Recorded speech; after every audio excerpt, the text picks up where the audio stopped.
लाभ और हानि पार्ट 4 चलिए शुरू करते हैं। अगर पार्ट 1, पार्ट 2, पार्ट 3 नहीं देखे होंगे तो जरूर देखिएगा।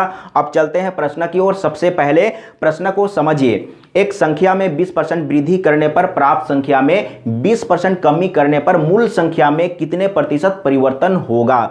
कल मैंने बताया था, ये जो फॉर्मूला आप देख रहे हैं, मैंने बोला था कि इस फॉर्मूला को बहुत जगह यूज करते हैं। फॉर्मूला एक है लेकिन प्रश्न अनेक है। एक ही फॉर्मूला से आप अनेक तरह का प्रश्न बना सकते हैं, उसी को आज मैं बताने वाला हूं। और कल का वीडियो में टोटल 11 प्रश्न था, लेकिन मिस्टेक से आप लोगों ने शायद 8 प्रश्न तक ही देखा होगा, तो उसका 3 प्रश्न आपको इस वीडियो के लास्ट में मिल जाएगा, पूरा देख लीजिएगा। तो इस प्रश्न को आप कैसे सॉल्व करेंगे, चलिए सॉल्व कर लेते हैं, समझने का प्रयास कीजिए। और मैंने बोला है कि फॉर्मूला एक लेकिन प्रश्न अनेक, अनेक तरह का प्रश्न है, लेकिन इसी फॉर्मूला से आप सॉल्व करेंगे तो इसको आपको समझना है। तो प्रश्न समझ में आ गया है। एक संख्या में 20% वृद्धि करने पर, तो वृद्धि वाला को प्लस में और कमी वाला को माइनस में लेते हैं, ये हमेशा के लिए अपने माइंड में रख लीजिए। ठीक है, तो पहले वृद्धि बोला है 20%, तो आप यहां पर 20 रखिए। इसके बाद 20% कमी, तो माइनस में लेना है, माइनस में ले लिए। इसके बाद दोनों को गुना करेंगे तो एक प्लस में और एक माइनस में है, तो क्या होगा, प्लस और माइनस गुना होके यहां पर माइनस ही होगा, और दोनों को आप गुना कर दीजिए। तो आज आपको ये फॉर्मूला याद रखना है और प्रश्न को समझना है कि किस तरह का प्रश्न में इस फॉर्मूला को यूज करते हैं। ठीक है, बटे में 100 कर दीजिए। अब यहां पर देखिए, ये तो कट के 0 हो गया, लेकिन यहां पर बचेगा, क्या बचेगा, यहां तो 100 है ना, तो ये कट गया, ये कट गया, ये कट गया, 2 दूना 4, लेकिन यहां पर आ गया माइनस। अब यहां पर ध्यान दीजिएगा, अगर माइनस में आता है तो क्या होगा, कमी या हानि होगा। अगर कमी लिखा हुआ है तो कमी होगा, अगर हानि लिखा हुआ है तो हानि होगा। ठीक है, अगर प्लस में आता है तो वृद्धि, अगर लाभ लिखा हुआ है तो लाभ, अगर वृद्धि लिखा हुआ है तो वृद्धि होगा। तो यहां पर माइनस में आने का मतलब कि कमी हुआ है। तो आंसर मिला लीजिए कहां पर है, तो ग ऑप्शन सही है, 4% कमी। तो इस तरह का प्रश्न आपसे पूछा जाता है। अगला प्रश्न को समझिए। तो फॉर्मूला एक ही है, लेकिन आज प्रश्न अलग अलग तरह का है, लेकिन इसी फॉर्मूला से सॉल्व करना है।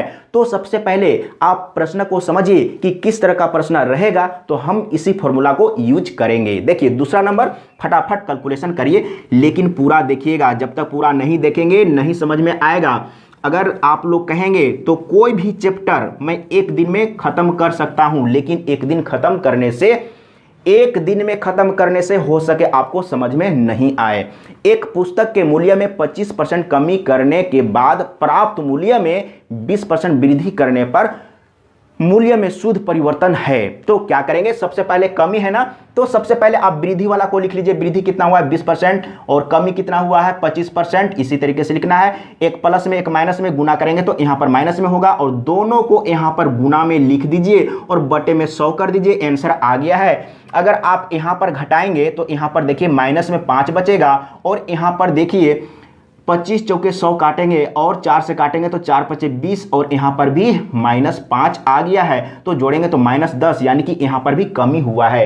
तो 10% का कमी, ख ऑप्शन सही है। अगला प्रश्न को समझिए। आपको प्रश्न को समझना है, फॉर्मूला तो एक ही है, तो वीडियो को स्किप नहीं करिएगा, नहीं तो पूरा नहीं समझ पाइएगा। आज आपको सिर्फ प्रश्न को समझना है कि प्रश्न किस तरीके से दिया हुआ रहेगा, तो हम इसी फॉर्मूला को यूज करेंगे।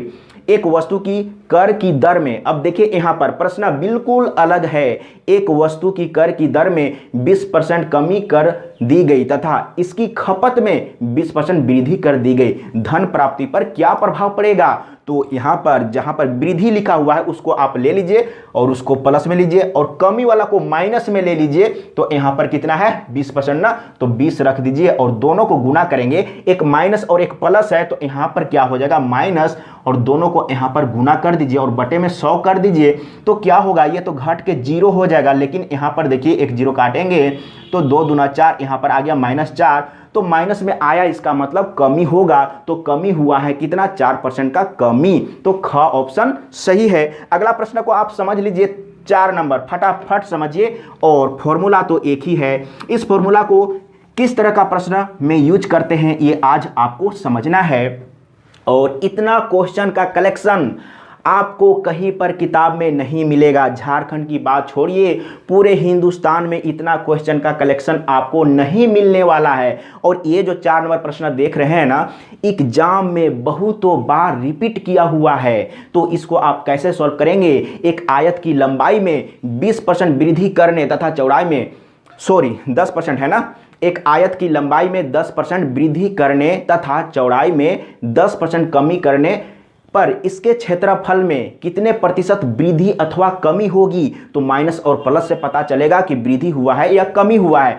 तो एक में वृद्धि बोला है तो वृद्धि वाला को प्लस में, एक में कमी है तो कमी वाला को माइनस में, और दोनों का क्वांटिटी तो सेम है ना, 10-10, और एक प्लस एक माइनस दोनों को गुना करेंगे तो माइनस होगा, और दोनों को यहां पर गुना कर देंगे तो डायरेक्ट 100 भी लिख सकते हैं, कोई डाउट नहीं है। तो यहां पर घट के 0 हो गया, घट के 0, और यहां पर ये कटेगा तो यहां पर 1 बचेगा, 1 तो -1। अगर 10-10 है ना तो हमेशा 1% का कमी ही होगा, लेकिन आप बना के ही आंसर दीजिएगा, क्योंकि आप 10 सेकेंड 15 सेकेंड के अंदर इसको सॉल्व कर सकते हैं। तो 1% का कमी, ग ऑप्शन सही है। अगला प्रश्न 5 नंबर को एक बार समझ लीजिए। 5 नंबर में आपसे क्या पूछा है, और ये जितना भी प्रश्न है उसको आप 2 बार 3 बार 4 बार 10 बार आप पढ़ लीजिए और जिंदगी भर के अपने दिमाग में रख लीजिए, फिर आपको दोबारा पढ़ने की जरूरत ना पड़े। इसमें क्या बोला है, एक संख्या में 10% वृद्धि करने के बाद बढ़ी हुई संख्या में 10% कमी करने पर प्राप्त में संख्या में परिवर्तन क्या होगा? अगर 10-10 ही है ना तो इसका 1% कमी हमेशा होता है, लेकिन आप यहां पर बना के सीखिए। वृद्धि वाला को प्लस में, कमी वाला को माइनस में, और एक प्लस एक माइनस है तो गुना करेंगे तो यहां पर माइनस, और दोनों को आप यहां पर 10 गुने 10 या डायरेक्ट 100 लिख सकते थे। तो ये तो घट के 0 हो जाएगा, लेकिन यहां पर ये कटेगा 100 एकम 100, तो यहां 1 बचेगा, तो -1 आ गया। और माइनस क्या इंडिकेट करता है? यानी कि कमी। माइनस इंडिकेट करता है कमी और प्लस इंडिकेट करता है वृद्धि, ठीक है ना। ये आपको माइनस और प्लस भी यहां पर ध्यान देना होगा। अगला प्रश्न अब चलते हैं 6 नंबर में। आपसे क्या पूछा है, तो आज आपको सिर्फ समझना है कि ये जो फॉर्मूला हम लिखे हैं, इस फॉर्मूला को कैसा कैसा प्रश्न में यूज करते हैं। एक ही फॉर्मूला है लेकिन प्रश्न अनेक तरह का आ रहा है। देखिए, मोहित के वेतन में 10% कमी कर दी गई। इस कम किए गए वेतन में 10% वृद्धि कर देने पर मोहित को कितने प्रतिशत लाभ अथवा हानि हुई? तो यहां पर 1% का हानि हो जाएगा। तो अगर आप याद किए हैं, समझे हैं, तो हमेशा के लिए आप अगर 10-10 है, 10% वृद्धि और 10% कमी, तो हमेशा 1% का लॉस होगा, 1% का कमी होगा, ठीक ना।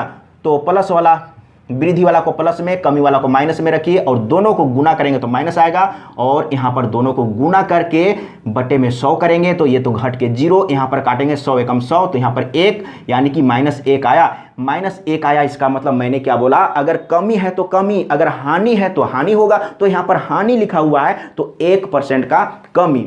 अच्छा, यहाँ पर देख लीजिए कहाँ पर है, तो यहाँ पर हानि लिखना चाहिए था, लेकिन ग में 1% कमी लिखे हैं, कोई बात नहीं, मतलब कि हानि ही हुआ है। अगला प्रश्न आप देख लीजिए 7 नंबर में।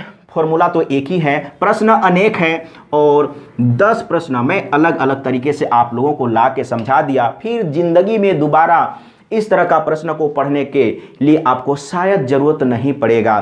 किसी वस्तु के मूल्य में यदि 20% की बढ़ोतरी करने पर बिक्री में 30% की कमी होती हो तो आय में प्रतिशत वृद्धि या कमी होगी। देखिए, इस तरह का प्रश्न को भी आप इसी फॉर्मूला से सॉल्व करेंगे। तो क्या बोला है, सबसे पहले किसी वस्तु के मूल्य में यदि 20% की बढ़ोतरी यानी कि वृद्धि, तो वृद्धि को प्लस में, और 30% क्या हुआ है, खपत में कमी ना, बिक्री में बढ़ोतरी करने पर बिक्री में 30% का कमी हो गया। अगर आप मूल्य में बढ़ा देंगे, मूल्य को बढ़ा देंगे तो बिक्री तो कम होगा ही।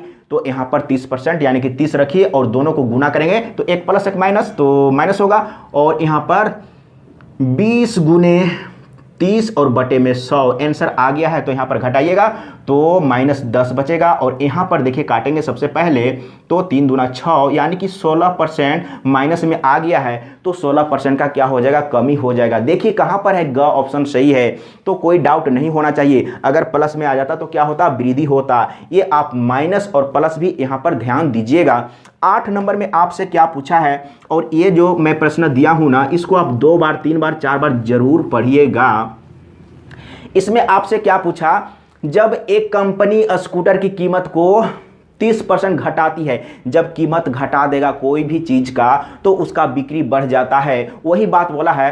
तो स्कूटर की बिक्री 30% बढ़ जाती है कुल बिक्री पर, शुद्ध प्रभाव। तो प्रभाव क्या पड़ा, लाभ हुआ या हानि हुआ या कमी हुआ या वृद्धि हुआ। तो अब यहां पर हम क्या करेंगे, यानी कि दोनों में तो 30-30 ही है ना, तो वृद्धि वाला को प्लस में, कमी वाला को माइनस में, और दोनों को गुना करेंगे, एक प्लस एक माइनस तो माइनस होगा। और यहां पर आप गुना में लिख लीजिए या डायरेक्ट गुना करके लिख सकते थे। तो यहां पर बटे में 100 होगा, ये जीरो काटेंगे, जीरो काटेंगे, यहां पर क्या होगा, ये तो घट के जीरो हो जाएगा। और यहां पर 3 तिहाई 9 तो -9 आ गया, यानी कि 9% का कमी हो गया, 9% का कमी हो गया। देखिए कहां पर है, तो ख ऑप्शन सही है। कोई डाउट है तो अगर बोल दीजिएगा। अब चलते हैं 9 नंबर। यहां पर देखिए इस प्रश्न को कल मैंने आप लोगों को बताया था, पहला नंबर में ही ये प्रश्न था। तो आज का जो प्रश्न था ना, स्पेशल लाभ और हानि का ही प्रश्न नहीं था, हर एक तरह का प्रश्न था। जो कुछ मेंसुरेशन से था,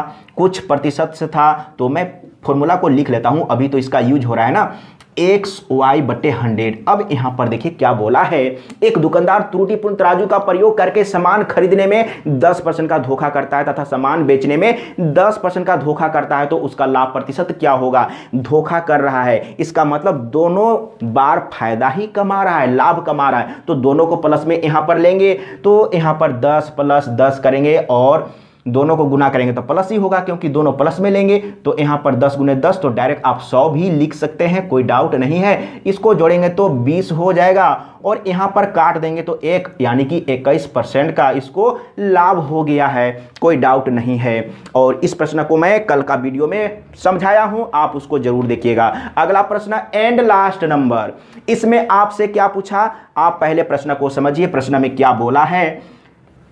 और मैंने बोला है कि आज का ये जो 10 प्रश्न है ना, उसके लिए एक ही फॉर्मूला यूज किए, लेकिन आप प्रश्न को समझिए कि प्रश्न कैसा रहेगा, तो हम इस फॉर्मूला को यूज करेंगे, ठीक ना। किसी वस्तु के मूल्य को पहले 20% फिर 10% बढ़ाया जाता है, इस प्रकार कुल बढ़ोतरी क्या होगी। यानी कि यहां पर दोनों बार, दोनों स्टेप में बढ़ाया गया है, तो दोनों को आप प्लस में ले लीजिए। कितना है, 20 + 10, और दोनों को गुना करेंगे तो 10 × 20 और बटे में 100, यही काम करेंगे ना। ये जीरो तो कटेगा, 2 × 2 और यहां पर जोड़ेंगे तो हो जाएगा 30, और यहां पर 2 है ना, 2 यानी कि 32% का इसका फायदा होगा, लाभ होगा, वृद्धि होगा। तो इसमें क्या बोला था, इस प्रकार कुल बढ़ोतरी क्या होगी, यानी कि 32% का बढ़ोतरी हो जाएगा, का ऑप्शन सही है। तो आज के लिए इतना ही है।